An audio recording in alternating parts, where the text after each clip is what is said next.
nació en 1560, en el seno de una de las más ricas familias húngaras.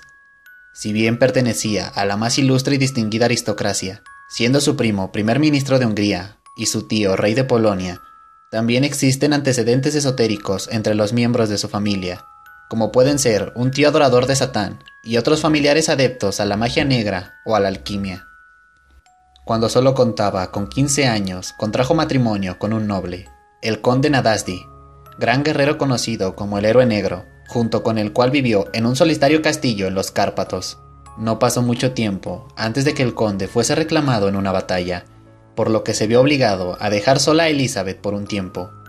Al cabo de muchos momentos en espera de su marido, ésta, aburrida por el continuo aislamiento, se fugó para mantener una relación con un joven noble al que las personas del lugar denominaban el vampiro, por su extraño aspecto.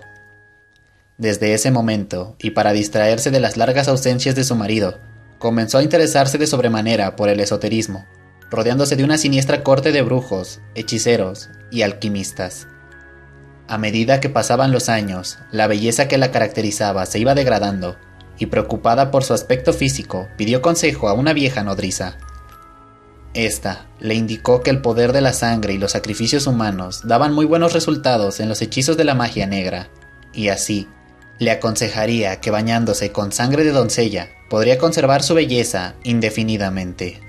En esa época, la condesa tuvo su primer hijo, al que siguieron 3 más, y si bien su papel maternal le absorbía la mayor parte del tiempo, en el fondo de su mente seguían resonando las palabras tentadoras de la nodriza. Al principio intentó alejarse de sí, posiblemente no por falta de deseo o valor, sino por el temor a las consecuencias de cara a la aristocracia. Pero años más tarde, cuando su marido falleció, no tardó en probar los placeres sugeridos por la bruja. Poco tiempo después, cobraría su primera víctima, una joven sirvienta. Mientras la joven peinaba a la condesa, accidentalmente le dio un tirón. La soberana, en un ataque de ira, le propina tal bufetada que la sangre de la doncella salpica su mano. Al mirar la mano manchada de sangre, creyó ver que ésta parecía más suave y blanca que el resto de la piel, llegando a la conclusión que su vieja nodriza estaba en lo cierto y que la sangre rejuvenecía los tejidos. Con la certeza de que podría recuperar la belleza de su juventud y conservarla a pesar de sus casi 40 años, mandó que cortasen las venas de la aterrorizada sirvienta y que metiesen su sangre en una bañera para que pudiera bañarse en ella. A partir de ese momento, los baños de sangre serían una gran obsesión, hasta el punto de recorrer los Cárpatos en carruaje, acompañada por sus doncellas en busca de jóvenes hembras a quienes engañaban, prometiéndoles un empleo como sirvientas en el castillo. Si la mentira no resultaba, se procedía al secuestro, drogándolas o azotándolas hasta que eran sometidas a la fuerza. Una vez en el castillo, las víctimas eran encadenadas y acuchilladas en los fríos sótanos, bien por un verdugo, un sirviente o por la propia condesa, mientras las víctimas se desangraban y llenaban su bañera.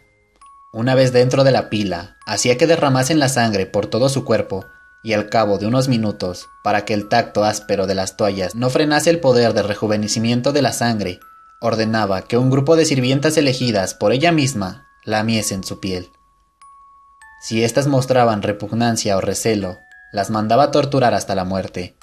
Si por el contrario reaccionaban de forma favorable, la condesa las recompensaba. En algunas ocasiones, las víctimas que le parecían más sanas, de mejor aspecto, eran encerradas durante años en los sótanos para ir extrayendo pequeñas cantidades de sangre mediante incisiones, a fin que la dueña del castillo pudiera bebérsela. Por otro lado, las calaveras y los huesos eran también aprovechados por los hechiceros del castillo, convencidos que solo un sacrificio humano podía dar buenos resultados para realizar sus experimentos alquímicos. Durante 11 años, los campesinos, aterrados, veían el carruaje negro con el emblema de la condesa Báthory rastrear el pueblo en busca de jóvenes, que desaparecían misteriosamente dentro del castillo y que nunca volvían a salir. Los cuerpos sin vida eran sepultados en las inmediaciones del castillo, hasta que finalmente solo eran arrojados al campo para que las alimañas acabaran con ellos. Rumores comenzaron a extenderse de que algo raro sucedía en el castillo, ya que algunos aldeanos se percataban de gritos estremecedores que se oían salir del lugar. Finalmente, estos pueblerinos comenzaron a rondar por las inmediaciones, en donde se encontraron con los restos de más de una docena de cuerpos. Armaron una revuelta, las quejas llegaron ante el propio soberano insistiendo que el castillo estaba maldito y era además una residencia de vampiros. Atacar a una familia de poder en esa época era algo verdaderamente difícil, y sobre todo si el acusado, además de ser una persona distinguida, tenía amigos igual de poderosos por todas partes. Por ese motivo, el emperador no prestaba atención a las quejas de su pueblo, hasta que en 1610 finalmente envió una tropa de soldados que irrumpieron en el castillo. Al entrar, los soldados encontraron en el suelo del gran salón el cuerpo de una mujer, pálido y desangrado.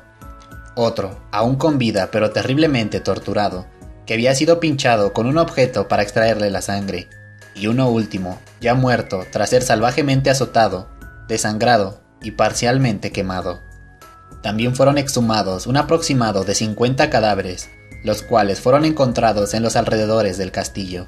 En los calabozos encontraron a gran cantidad de niñas, jóvenes y mujeres aún con vida, a pesar que algunos de ellos tenían señales de haber sido sangrados en numerosas ocasiones.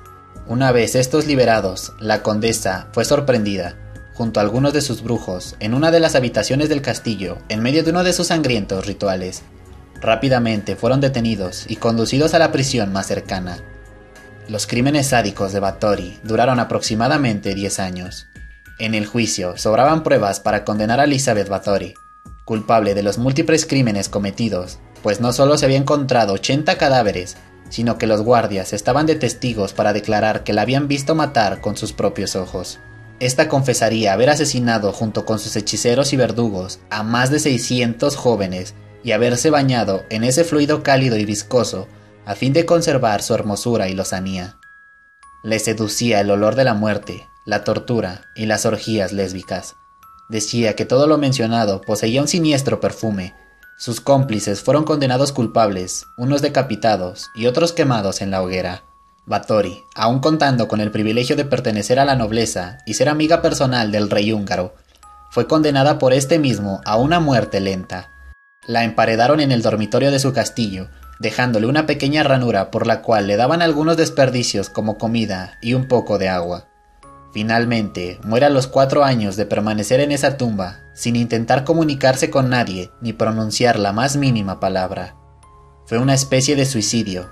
De repente, dejó de tocar alimento alguno, y falleció en 1614, cuando contaba con 54 años de edad.